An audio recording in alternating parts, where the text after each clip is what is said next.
साथियों, आज हम लोग बात करेंगे सिंधु समझौता की। जी हाँ, सिंधु समझौता की बात करेंगे। जो आपने अभी देखा कि पहलगांव में 22 अप्रैल को जो हमला हुआ, जिसमें हमारे 28 भारतीय मारे गए, आतंकवादियों ने उन्हें गोली मार दिया। पूरे भारतवर्ष का खून खौल उठा और उसके बाद भारत सरकार ने उन आतंकवादियों को और उन आतंक के पनाहगारों को, आतंक के जन्म देने वालों के लिए एक सबक जो है सिखाने का प्रण ले लिया। और भारत सरकार ने जो सिंधु वार्ता थी, उस सिंधु वार्ता को जो है समाप्त करने का घोषणा कर दिया। आखिर ये सिंधु वार्ता है क्या, जिसे भारत सरकार ने अभी समाप्त करने की घोषणा की? और ये सिंधु वार्ता समाप्त होने से जो है क्या प्रभाव पड़ेगा पाकिस्तान पर? जी हाँ, अगर ये सिंधु जो समझौता है वो समाप्त हो जाता है तो क्या प्रभाव पड़ेगा, और क्यों भारत ने कहा कि सिंधु समझौता को जो है हम समाप्त करेंगे, किस कारण से कहा, और इसके क्या परिणाम होंगे? क्या भारत इस सिंधु समझौता को समाप्त कर सकता है या नहीं कर सकता है, इस पर भी हम बात करेंगे। लेकिन सबसे पहले जानिए कि सिंधु समझौता क्या है ना? सिंधु समझौता के बारे में क्या है, चलिए इसको जानने के पहले देखिए, what is Indus water treaty. Sindhu water treaty क्या है, सबसे पहले देखिए क्या है। यहां पर आपको स्क्रीन में दिख रहा होगा कि एक तरफ जो है, ये जो मैप देख रहे हैं आप, यहां पर सिंधु रिवर है। एक्चुअल में सिंधु रिवर में जो है अकेले सिंधु नहीं है ना? अकेले सिंधु नहीं है तो और क्या है भाई? सिंधु के साथ क्या है, देखिए ये जो सिंधु समझौता है ना, सिंधु समझौता, आखिर ये सिंधु समझौता क्या है? सिंधु समझौता क्या है, देखिए जो सिंधु नदी प्रणाली है, जिसको सिंधु प्रणाली कहते हैं, सिंधु नदी प्रणाली, जिसे नदी, सिंधु रिवर सिस्टम कहते हैं। इसमें कई नदी हैं, सिंधु, सतलज, है ना, सतलज, ब्यास, झेलम, चिनाब, है ना, चिनाब, कितना हो गया, रावी, ये 6 नदियां हैं सिंधु समझौते में। और इस वाटर ट्रीटी जो हुआ, कब हुआ? 1960 में। कब हुआ? 1960 में भारत के तत्कालीन प्रधानमंत्री श्री जवाहरलाल नेहरू और पाकिस्तान के तत्कालीन राष्ट्रपति अयूब खान के बीच होता है। इसकी मदद करता है वर्ल्ड बैंक 1960 में। और यह तय होता है कि इस 5 नदियों में जो 3 पूर्वी नदियां हैं, 3 पूर्वी नदियां कौन कौन है भाई? 3 पूर्वी नदियां, तो मैं इसको बताता हूं आपको। जो पूर्वी नदी है, 3 पूर्वी नदी है ना, कौन? पूर्वी नदी, 3 पूर्वी नदी, रावी, ब्यास और सतलज। रावी, ब्यास और सतलज, इस 3 नदियों की पानी पर भारत का पूर्ण अधिकार रहेगा, भारत का, है ना। उसके बाद बचती है 3 अन्य नदियां। वो 3 नदियां कौन सी बचती हैं? कौन 3 नदी है? उसके बाद पश्चिमी नदी बन जाती, झेलम, चिनाब और सिंधु। झेलम, चिनाब और सिंधु। और वार्ता में यह होती है कि इसका अधिकांश भाग जो पश्चिमी नदियां है, उसका पानी पाकिस्तान लेगा और पाकिस्तान में जो है सिंचाई होनी है ना। किसका किसका? झेलम, चिनाब और सिंधु का। किसका किसका? झेलम, है ना, चिनाब और सिंधु। अब ये जानिए कैसे कैसे झेलम, चिनाब और सिंधु का पानी जो है आता है सिंधु में। ये देखिए, जो इंदु जिसको आप कहते हैं, ये सिंधु नदी, ये मानसरोवर के आसपास से निकलती है ना, और ये कश्मीर होते हुए जो है ये पाकिस्तान में चली जाती है। एक बड़ी नदी है, कहाँ चली जाती है? पाकिस्तान में। दूसरी एक नदी है ये झेलम, ये भी जो है कश्मीर से होते हुए जो है ये मिल जाती है किसमें? चिनाब में, या कहिए झेलम नदी मिल जाती है सिंधु में।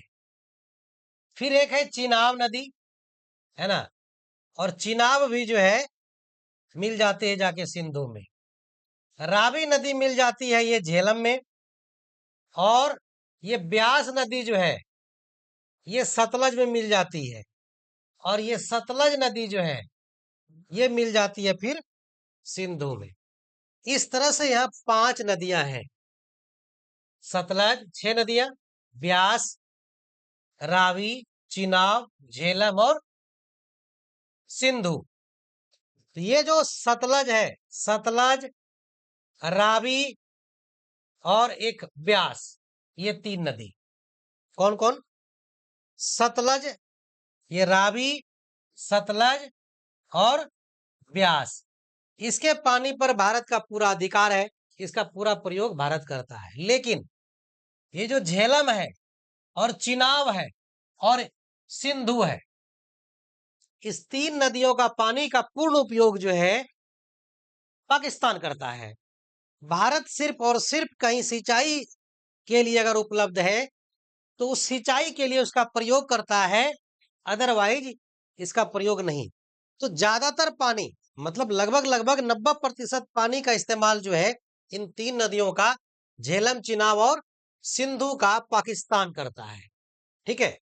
अब जो है ये जो पानी आता है, अगर इसके उद्गम स्थल को आप देखेंगे, यहाँ पर अगर हम उद्गम स्थल को आपको दिखाएं, यहाँ पर थोड़ा सा मैं जूम करके आपको दिखाना चाहूंगा इन उद्गम स्थलों को, है ना, उद्गम स्थलों को, तो आपको वहां पर नजर आएगा।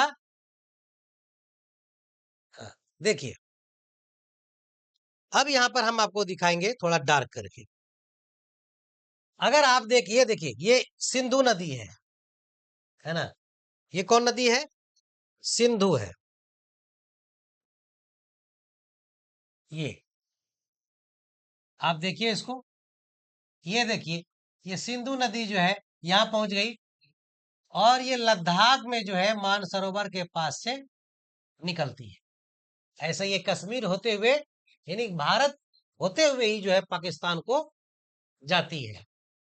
उसके बाद है यहां पर इस सिंधु नदी में मिलने वाला कौन सी नदी? सतलज। सतलज को अगर आप देखेंगे तो ये देखिए, सतलज यहां से निकलती है और इस तरह भारत और पंजाब में बहते हुए पाकिस्तान में सिंधु नदी में मिल जाती है ना। एक मोपांग एक जगह है, इसी मोपांग से जो है सिंधु निकलती है। ब्यास को अगर आप देखेंगे तो ये देखिए, सतलज नदी जो ब्यास जो है ये हिमाचल प्रदेश से निकलती है और पंजाब में सतलज में मिल जाती है, और सतलज फिर जो है सिंधु में मिल जाती है। ठीक है। अच्छा, इसके बाद क्या है? इसके बाद देखिए, ये देखिए, डल लेक के पास से रावी नदी निकलती है, और ये फिर जो है पाकिस्तान में घुस करके रावी नदी चिनाब में मिल जाती है, और चिनाब फिर जो है सिंधु में मिल जाती है। और फिर अगर आप चेनाब को देखेंगे तो चेनाब देखिए यहां से निकलती है भारत से के हिस्से से और ताल से, और ये देखिए होते हुए चिनाब में मिल जाती है। उसी तरह से अगर आप झेलम को देखेंगे तो झेलम देखिए यहाँ, इसमें हालांकि कई नदियां हैं, डल लेक के आसपास से निकलती है, और इसमें और भी कई नदियां मिल जाती है, भारत के कश्मीर होते हुए ये जो है चिनाब में मिल जाती है, और ये फिर सिंधु में। ये रिवर सिस्टम है। अब जब भारत ने कहा कि हम इनकी नदियों के पानी को ही रोक देंगे, तो क्या यह संभव है कि भारत इसके पानी को रोक सकता है? बिल्कुल यह संभव है कि भारत इसकी पानी को रोक सकता है, क्योंकि पाकिस्तान की जो अधिकांश खेती और पीने के लिए पानी है, वो पानी कहाँ से है? वो भारत से होकर जाता है। कुछ नदियों का तो उद्गम स्थल ही भारत है ना? अब देखिए, अगर अब यहाँ पर भारत सरकार पानी को रोक देती है तो क्या होगा? क्या होगा पानी अगर रोक देगी तो?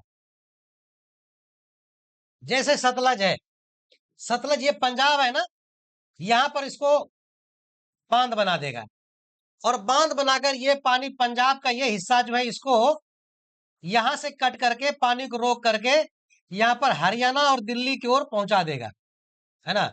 और उत्तर प्रदेश में लाके नदी मिला देगा, ये भी चांस है। तो ये जो हरियाणा का इलाका जहां नदी नहीं है, सूखा है, वहां भी, और ये पंजाब, ये उत्तर प्रदेश को भी आ सकता है। दूसरा, ये जो राजस्थान आप देख रहे हैं भारत का ये हिस्सा, ये सूखा है, अधिकांश सूखा भाग मरुस्थल है। अगर भारत सरकार इस सतलज नदी और ब्यास नदी के संगम पर जो है बांध बना के इस पानी को राजस्थान की नदी में राजस्थान में घुसा दे, और राजस्थान से होकर निकाल दे यहाँ पर अरब सागर में, तो ये जो राजस्थान मरुस्थल बना हुआ है, ये राजस्थान भी सिंचित क्षेत्र हो जाएगा। ये मरुस्थल खत्म होकर ये उपजाऊ भूमि बन जाएगा। अगर सिर्फ सतलज ब्यास पर जो है भारत सरकार इस पर बांध बना दे और पानी को ये जो पाकिस्तान में से होकर अरब सागर में गिरता है इसको रोक दे, ठीक है, तो यहां से बांध बनाकर इसको कहां भेज दे? तो ये राजस्थान भेज दे। अब देखिए, ये जो आप देख रहे हैं रावी, रावी को भी जो है यहां से लिंक करके सतलज में भेज दे, ठीक है, लिंक कर दे रावी को यहां से सतलज में। तो रावी, ब्यास और सतलज तीनों को इधर से लिंक करके और इसको भेज दे रही से राजस्थान होते हुए कहां भेज दे? गुजरात के आस बाउंड्री लगाते हुए अरब सागर में भेज दे। अब जो ये देख रहे हैं, ये अब जम्मू कश्मीर, ये है चिनाब और ये झेलम। देखिए, चिनाब और झेलम में बहुत अंतर नहीं है, बहुत दूरी नहीं है। अगर यहां पर बांध बना दे भारत पन बिजली के लिए, एक बांध नहीं कई बांध बना दे यहाँ, तो स्टॉक रहेगा पानी, और इस दोनों नदी का पानी रोक करके इसको यहाँ पर जो है, यहाँ से जो सिंधु में आ रहा है, सिंधु में भेजे ही नहीं, तो एक समय सूखा पड़ जाएगा। और दूसरा, जब बरसात में ज्यादा पानी आ जाएगा, पानी ज्यादा पड़ने लगेगा पहाड़ी इलाकों में, उस समय पूरा पानी ये छोड़ दे, जाओ बह जाओ, पहले प्यास से मर जाओ, उसके बाद दह के मर जाओ, पूरा पाकिस्तान समाप्त। उसके बाद ये सिंधु देख रहे हैं, सिंधु नदी का बहाव तेज है, तो सिंधु नदी में भी जो है जिस तरह से बांध बनाया, उसी तरह से यहाँ भी 2-3 बांध बना के अब पानी का लिंक को जो है मोड़ दे इधर, इधर, ये जो आप देख रहे हैं सतलज और ब्यास और रावी की तरह लिंक बना करके, तो सिंधु का भी पानी रुक जाएगा। और जब ज्यादा पानी आएगा, हम संभालिए नहीं पाएंगे, जाओ तुम दहिए जाओ, तो दहा दो उसको। तो जो आतंकवाद है ना, आतंकवाद की जो जड़ें हैं, नसें हैं, वो पानी के बिना सूख जाएंगी, और जो बची रहेंगी वो बाढ़ से दह जाएगा, त्राहिमाम करते रहेगा। इसके फायदे देखिए क्या, ये जो हमारा राजस्थान का इलाका है और ये हरियाणा का इलाका जहां पानी, और दिल्ली का इलाका जहां पानी की घोर कमी है, इस इलाकों में जो है नदी भी हो जाएगा, कृत्रिम नदी काली सिंध हालांकि है, और भी कई नदी राजस्थान में जो सूख गई है, उसमें उसका लिंक जोड़ दे यहां से बांध बना करके, तो ये जो पानी आधिकारिक रूप से अभी जा रहा है पाकिस्तान को, वो सारा पानी भारत में आ जाएगा। तो ये राजस्थान वाला इलाका जो सूखा पड़ रहा है, और हरियाणा और दिल्ली का इलाका, ये इलाका पूरा सिंचित हो जाएगा, पानी की भरमार हो जाएगी। अब इसके लिए सरकार को थोड़ा नहर भी खुद बना पड़ेगा। बिल्कुल सही है, अरे बालू जो राजस्थान में पड़ा है उससे सीमेंट बना दो ना यार, सीमेंट तो बन ही जाएगा बालू से, भेज दो दिल्ली साइड घर द्वार बनाने के लिए जो बालू पड़ा है मरुस्थल में। अच्छा, वो एक हो गया। अब जैसे ही भारत सिंधु समझौता तोड़ेगा तो इस पानी को रोक देगा, और रोक देगा तो पाकिस्तान खेती में पीने के लिए पनबिजली, शहर गांव देहात जितना है सब पानी के बिना टोटवा से रह जाएगा, पीने से पीने के लिए पानी ही नहीं मिलेगा। तब पाकिस्तान क्या करेगा? तब त्राहिमाम त्राहिमाम करेगा, जैसे इंपोर्ट करते हैं ना हम लोग पेट्रोल, तो वो पानी इंपोर्ट करने लगेगा, ये स्थिति हो जाएगी। पाकिस्तान जो है वो पूरा सूख जाएगा, और बरसात के दिनों में बाढ़ लगा दो, दह जाएगा पाकिस्तान, ठीक है। अब देखिए क्या होता है, अगर ये क्या भारत कर सकता है? हाँ बिल्कुल कर सकता है, लेकिन इसको करने में कई चुनौतियां भी भारत सरकार को है। जैसे एक तो धन ज्यादा लगेगा, लेकिन धन ज्यादा लगेगा इससे ज्यादा कमा लेगा भारत। कैसे कमा लेगा? जैसे ही को 6 नदियां हैं, 6 पर अगर पनबिजली लगा देगा तो भारत 10,000 से लेके 20,000 वाट जो है बिजली का उत्पादन, जो मेगावाट जो है बिजली का उत्पादन कर लेगा साल में। और उतनी जरूरत भारत को होगी नहीं, तो वो एक्सपोर्ट कर देंगे हम, वो तो पनबिजली से चलेगा। और नदी पर एक बांध नहीं, कई पनबिजली परियोजना लगा दे कि यहाँ से पानी ससर के आया, यहाँ रुका, यहाँ से फिर यहाँ, यहाँ से फिर यहाँ, और फिर इधर मोड़ के ला दिए। तो जो पानी की धार है वो भी स्लो हो जाएगा, और पानी हमारा जो सूखा इलाका राजस्थान का है यहाँ भी आ जाएगा। उससे भी नहीं होगा तो वहां जो बांध बनेगा वहां से, जैसे कि जो सतलज पर बना है, जिससे कि जो है पंजाब, हरियाणा और राजस्थान सब जो सिंचित क्षेत्र होता है, उसी तरह बांध बना के लाओ, छोटा छोटा नहर खोद के पानी यहाँ निकाल देते हैं। बाढ़ के दिन हम तो तुरंत दहिए देंगे। तो इस तरह से भारत जो है बांध बनाकर ये राजस्थान और हरियाणा का जो सूखा इलाका है उसको भी जो है सिंचित कर सकता है। यहाँ भी सिंचाई हो जाएगी, यहाँ भी अच्छी खेती बाड़ी, शहर गांव बसने लगेंगे, और मरुस्थल भी समाप्त हो जाएगा, है ना, अरावली होते हुए, जो अरावली के साइड से होते हुए। और इस तरह से पाकिस्तान को पानी भी नहीं पहुंच पाएगा। फिलहाल इस तरह से जो है हम पाकिस्तान को पानी रोक सकते हैं, और पाकिस्तान की हैकड़ी को हम तोड़ देंगे। पानी हम उसको नहीं पिला रहे, हम दूध पिला रहे हैं उसको। दूध से भी महंगा ये पानी जो हम भेज रहे हैं ना, उसके लिए 20-20 पन बिजली परियोजनाएं चला रहा है पाकिस्तान इस नदी के पानी पर, और बिजली उत्पन्न कर रहा है। उसको पूरा पानी रोक देंगे तो बिजलियां कहां से बनाएगा? अंधेरा तो रहबे करेगा, पानी प्यासे भी मर जाएगा, और जब जिस समय ज्यादा होगा उसमें दही हो जाएगा, पानी में बाढ़ में बह जाएगा, खेती भी नहीं होगा। तो सब हैकड़ी जो है ना पूरा का पूरा निकल जाएगा। उसके बाद कहेगा भैया जो अधिकृत पाक अधिकृत कश्मीर है वो ले लो, तुम लाहौर ले लो, चला लो इंडिया में मिला दो इसको। चलिए, तो इस तरह से पाकिस्तान की हैकड़ी समाप्त हो जाएगी।